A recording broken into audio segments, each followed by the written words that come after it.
This is Bumper to Bumper TV.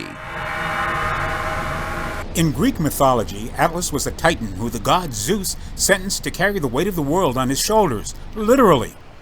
For the Volkswagen brand, Atlas is carrying the weight of the brand's efforts to offer a sizable SUV designed for and built in the North American market.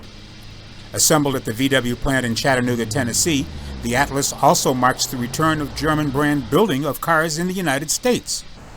If you're not into Greek mythology, then it's a mid to large size SUV that can accommodate either 5 or 7 passengers.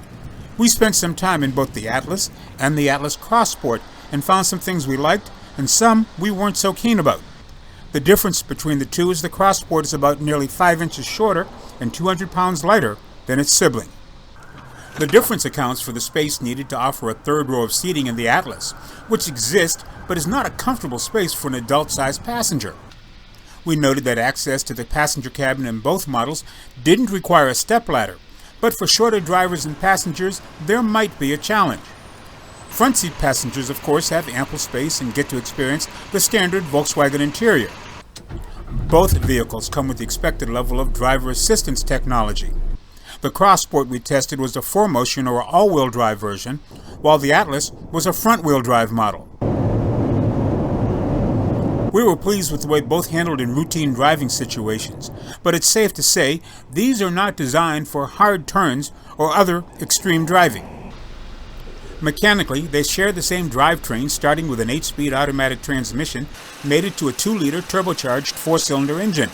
That brings 235 horsepower and 258 pound-feet of torque. A 3.6-liter V6 is available if you want more power. Fuel efficiency in the Cross Sport was about 2 miles per gallon less.